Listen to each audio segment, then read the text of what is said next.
नमस्कार दोस्तों, आइए जानते हैं उत्तराखंड की ताजा और बड़ी खबरें इस वीडियो में। और दोस्तों, आप उत्तराखंड के किस जिले से ये वीडियो देख रहे हैं, कमेंट करके जरूर बताएं।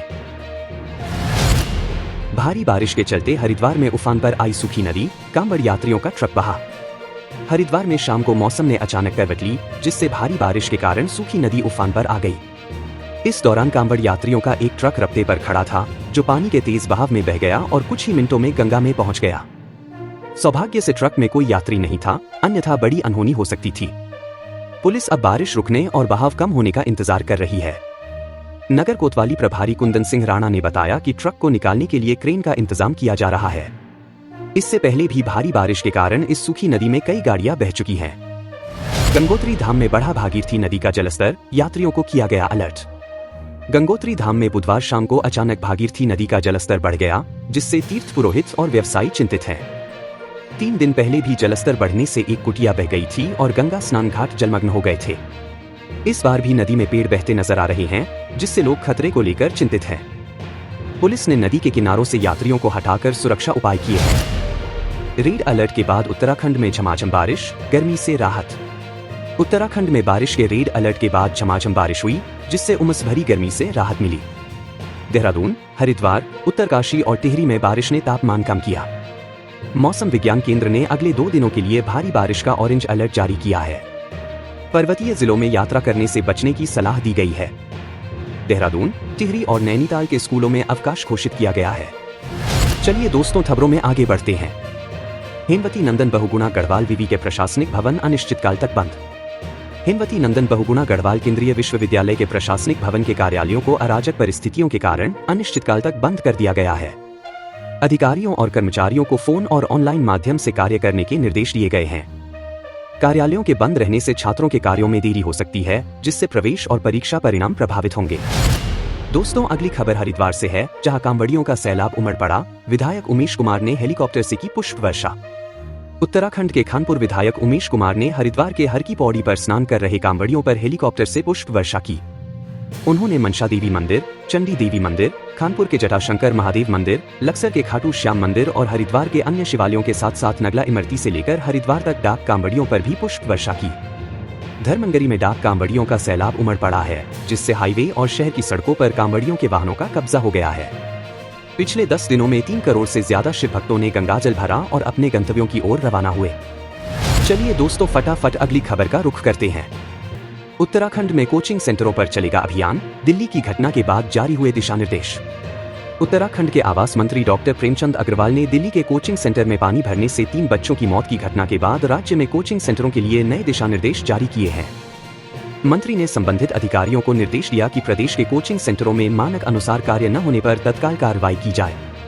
बेसमेंट में सुरक्षा उपाय और आपदा के समय निकासी जैसे आवश्यक कार्य न होने पर कोचिंग सेंटरों के खिलाफ सख्त कार्रवाई की जाएगी। दोस्तों, अगली खबर का रुख करते हैं। केदारनाथ तक 92 किलोमीटर की दूरी तय करेगी रेल, तुंगनाथ जाने वालों को मिलेगी सहूलियत।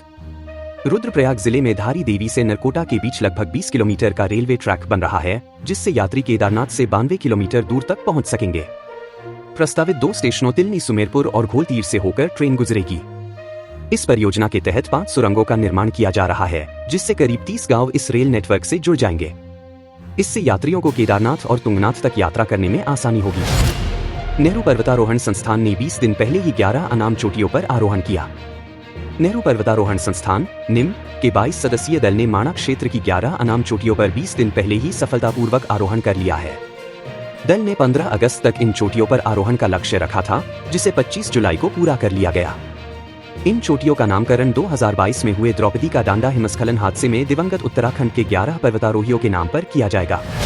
दोस्तों, अगली खबर का रुख करते हैं। बचपन के दोस्त ने की हत्या, सिर पर ईंट से वार, फिर गोली मारी। खटीमा के बिरिया मझोला गांव में सोमवार रात दिनेश की हत्या उसके बचपन के दोस्त ने की। दिनेश ने अपने दोस्त वीरेंद्र सिंह परिहार को अपनी महिला परिजन से दूर रहने को कहा था। इससे नाराज होकर वीरेंद्र ने पहले दिनेश के सिर पर ईंट से वार किया और फिर बेहोश होने पर उसे 12 बोर की बंदूक से गोली मार दी। पुलिस ने घटनास्थल पर मिली टोपी के आधार पर वीरेंद्र को गिरफ्तार कर लिया। कांग्रेस की केदारनाथ प्रतिष्ठा पदयात्रा पहुंची गुप्तकाशी, कार्यकर्ताओं ने किया स्वागत। कांग्रेस की केदारनाथ प्रतिष्ठा पदयात्रा बुधवार को गुप्तकाशी पहुंची, जहां पार्टी कार्यकर्ताओं ने जोरदार स्वागत किया। यह यात्रा केदारनाथ के मान सम्मान को लेकर हो रही है।